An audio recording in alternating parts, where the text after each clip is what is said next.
और मेरे कुछ सवाल हैं आपसे फिर आज। सचिन तेंदुलकर जब क्रिकेट खेलना शुरू किया, उसको उस प्रोफेशन पे कितना % ट्रस्ट था?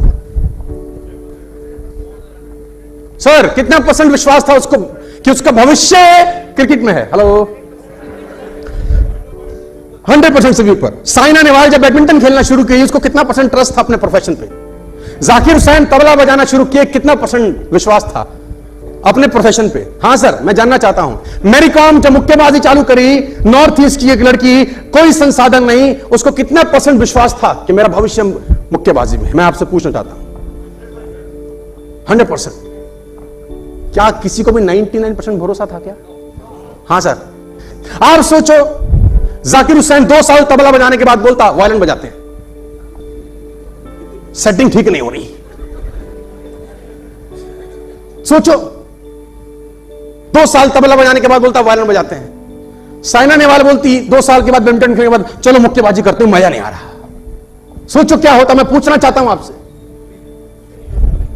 सोचो मैरी कॉम 3 साल 4 साल मुक्केबाजी के बाद रेसलिंग में उतर जाती। गीता फोगाट स्विमिंग करने चली जाती 2 साल के बाद।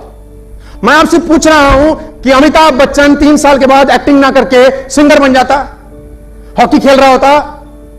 इन सब लोगों का जिनका मैंने नाम लिया, इनको अपने काम पे कितना % भरोसा था? मैं आपसे यह पूछ रहा हूं। एक बहुत महान संगीतकार हुए जिनका नाम है नौशाद अली, अगर आपने कभी नाम सुना है ना। और मैं कहता हूं, सफलता से कम कुछ मंजूर ना हो, ये एक टैग लाइन है मेरी। Nothing less than success.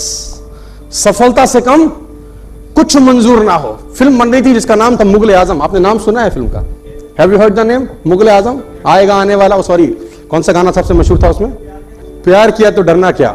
और उसमें एक बहुत बेहतरीन किस्सा मैं आपको सुना देता हूं, जो ये बताता है कि जो ये लाइन लिखी है ना, वो चरितार्थ करती है कुछ लोगों को कि never less than a successful person. उससे नीचे साला कुछ मंजूर ही नहीं। मूवी में एक सीन है, अगर आपने मूवी देखा हो तो तानसेन गाना गा रहा है पीछे सुबह के 4 बजे और सलीम और अनारकली मिल रहे हैं। एक सीन है, एक सीक्वेंस है फिल्म का कि तानसेन गाना गा रहा है, वीणा ले रखी है तानसेन ने, और सलीम और अनारकली दूसरे पहर मिल रहे हैं। आपने देखा होगा अगर कभी, नहीं तो देखिएगा। अब वो सीक्वेंस है कि आसिफ जो डायरेक्टर थे मुगल आजम के, उसने नौशाद साहब से बोला कि तानसेन अगर गाना गाए तो आज के युग में कौन ऐसा व्यक्ति है जो तानसेन के मुकाबले का टक्कर का गाना गाता हो, क्योंकि वैसा ही आदमी चाहता हूं मैं कि गाए बैकग्राउंड में, तभी तो वो फील आएगा। वैसा आदमी कौन है? तो उसने बोला वैसा एक आदमी तो है, लेकिन वो पिक्चरों के लिए गाना नहीं गाते, बड़ी तकलीफ है। उसने बोला नाम बताओ। उस्ताद बड़े गुलाम अली खान नाम बताया नौशाद साहब ने। कि आसिफ ने बोला कहां रहते हैं? बोले यहां रहते हैं फलानी जगह। बोला मुझे लेके चलो। उसने बोला तू पागल है, वो गाना नहीं गाते पिक्चर विक्चरों के लिए, वो अपना मस्ती में रहते हैं। उसने बोला मेरे को ले चलो ना बस। तो क्या आसिफ और नौशाद साहब पहुंच गए बड़े गुलाम अली खान साहब के पास। सफलता से कुछ कम मंजूर नहीं है साहब कुछ लोगों को। पहुंचे तो अंदर घुसे। नौशाद साहब जानते थे उनको, परिचय हुआ कि नौशाद साहब कैसे आना हुआ। बोले इनका नाम के आसिफ है, ये मुगल आजम बना रहे हैं और चाहते हैं कि इनकी पिक्चर में आप गाना गाएं। तो बोला नौशाद साहब आपको पता है कि मैं फिल्मों के लिए गाना नहीं गाता। बोला मैंने इसको कहा, ये मानता नहीं, मुझे ले आया जबरदस्ती। उसने बोला आसिफ साहब मैं पिक्चरों के लिए गाना नहीं गाता। तो आसिफ साहब सिगार पीते थे, बोले सिगार का कश मार रहे हैं, गाना तो आप ही गाएंगे। तो उसमें बड़ा बदतमीज आदमी है, मैं पिक्चरों के लिए गाना नहीं गाता, गाना तो आप ही गाएंगे। तो नौशाद साहब को बोला बड़े गुलाम अली खान ने सेट कर दूं उसको। तो नौशाद साहब ने बोला सर हमसे तो हो ना रहा है ये सेट, हमको तो दूर तक ले आया। तो बोला आसिफ साहब आओ कमरे में बैठेंगे। नौशाद साहब आप रुकिए। उस जमाने में एक गायक को 500 रुपए एक महीने का मिलता था।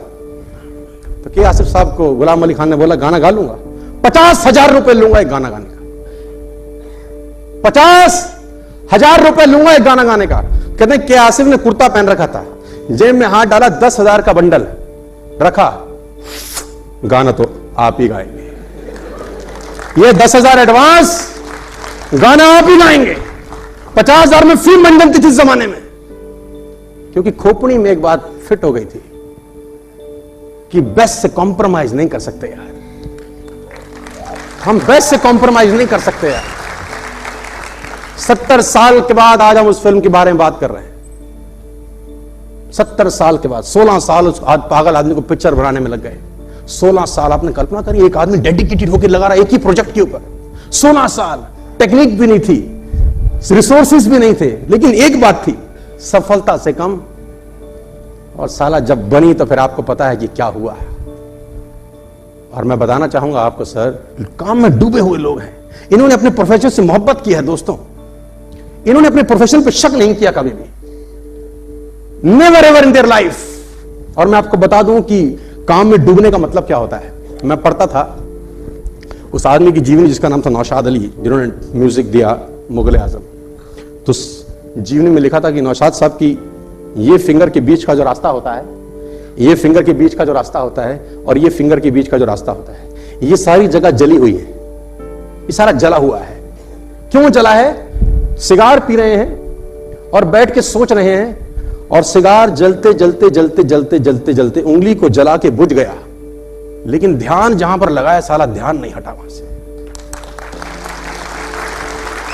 सिगार ऊपर से नीचे तक जल गया, उंगली को भेद गया, जला डाला, लेकिन दिमाग जहां चल रहा है ना सर, मैं बोलता हूं जिन लोगों ने दुनिया में शोहरत पाई है ना, मैं आपको ईमानदारी से बता रहा हूं, ये लोग काम में डूबे हुए लोग हैं यार। इनको अपने काम के अलावा कोई होश नहीं है यार, और ट्रस्ट है पूरा अपने ऊपर, अपने काम के ऊपर विश्वास है सर।